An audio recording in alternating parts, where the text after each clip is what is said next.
From JBS Studios in Greater New York, this is the JBS News Update with Teisha Bader. I'm Teisha Bader with the JBS News Update for Wednesday, July the 10th, 2019. The Palestinian Journalists Syndicate called on Palestinian journalists to reject any invitation from the U.S. administration to visit the White House.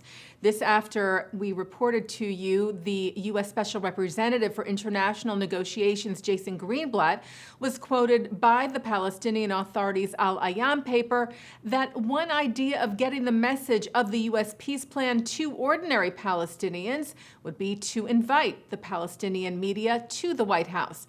But today, the syndicate called the invite yet another failed and desperate attempt by the U.S. administration to bypass the leadership of the Palestinian people, represented by the PLO and its chairman, Mahmoud Abbas. Some outrageous remarks made by Israel's newly named education minister, Rafi Pars, came to light this week.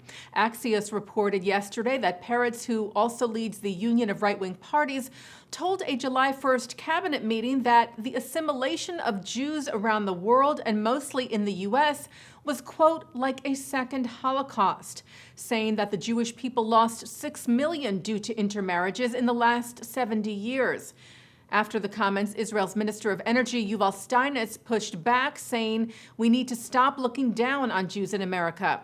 And Dean of the Schechter Rabbinical Seminary, Rabbi Avi Novus Deutsch, told the Jerusalem Post, "My colleagues in the United States do a great deal to bring Jews closer to heritage and tradition, to experience meaningful Jewish experiences, and to educate their children in Jewish education, even in cases where couples are not Jewish according to halakha." CEO of the Anti-Defamation League, Jonathan Greenblatt, wrote after the report, "It's inconceivable to use the term Holocaust to describe Jews choosing to marry non-Jews. It trivializes the Shoah. It alienates so many members of our community. This kind of baseless comparison does little other than to inflame and offend." The American Jewish Committee said assimilation challenges Jewish continuity and diaspora identification with Israel and must be grappled with. Minister Peretz's comments, however, are offensive and unhelpful. Israeli Prime Minister Benjamin Netanyahu welcomed a number of dignitaries to his Jerusalem office today. Netanyahu met with members of a Ukrainian parliamentary delegation, as well as with former Austrian Chancellor Sebastian Kurz, whom he thanked for his friendship and support. I'm delighted to see you again, Sebastian. You've been a tremendous friend of the State of Israel, a champion of fighting anti-Semitism, a great leader for Austria, and it's good to see you again back in Jerusalem. Christians United for Israel concluded a 3-day summit in Washington with its activists lobbying for a bipartisan bill that would facilitate government action against anti-Semitism on campus. The Anti-Semitism Awareness Act codifies the definition of anti-Semitism promoted by the International Holocaust Remembrance Alliance that includes some attacks on Israel and denying a Jewish right to self-determination. Critics say that codifying the definition inhibits free speech.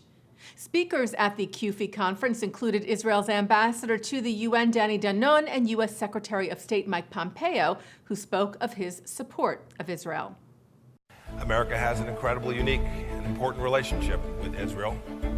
It's one that I personally treasure and am proud to work every day to maintain.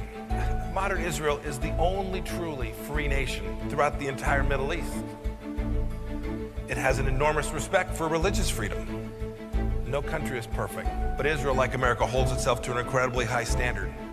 And staying with the Secretary of State, Pompeo announced a new commission on unalienable rights, which he said will define and set the direction for human rights in the U.S. Panel members include Rabbi Meir Soloveichik and daughter of the late Jewish U.S. Representative and Holocaust survivor Tom Lantos, Katrina Lantos-Swett. Critics of the new commission are concerned that it will narrow the definition of human rights. Among those critics, veteran Jewish lawmaker and House Foreign Affairs Committee Chair Elliot Engel, who said of Pompeo, the secretary wants to make an end run around established structures, expertise, and the law to give preference to discriminatory ideologies. The New York State Department of Financial Services is partnering with the Bank of Israel, the Israel Security Authority, and the Insurance and Savings Authority to encourage and enable the exchange and sharing of financial services technology, commonly known as FinTech, between the Empire State and the Jewish state. New York Governor Andrew Cuomo said New York and Israel are both centers of innovation, and given our close friendship, there are many mutual benefits to a partnership in the emerging FinTech market. The annual Jerusalem Unity Prize ceremony was held Monday in Jerusalem. The prize was established in memory of the 3 Israeli teenagers, Eyal Yifrach, Gilad Sher, and Naftali Frankel, who were kidnapped and murdered by Palestinian terrorists in 2014. And it promotes the sense of unity felt in the country at the time of the tragedy. Israel's President Reuven Rivlin led the ceremony, which awarded in the international category the Moshe House for its work engaging Jewish young adults and empowering them to create meaningful communities around the world. Former Jerusalem Mayor Nir Barkat, who chairs the committee that chooses the winners, said that in a complex city such as Jerusalem, unity is vital. He said we must learn to live together, right and left, religious and secular, Jews and Arabs. Taking a look now at our programming for tonight on JBS for Wednesday, July the 10th at 7 o'clock. It's from the Aleph Bet. At 7:30, Barry Schrag speaks about a Jewish Renaissance. At 8, it's a discussion on whether faith unites or divides us. Then at 9 tonight, Mark Golub sits down with the stars of the hit Israeli TV show Shtisel, Michael Aloni, Dov Glickman, and Netta Riskin. That's followed by Jewish Cinematheque.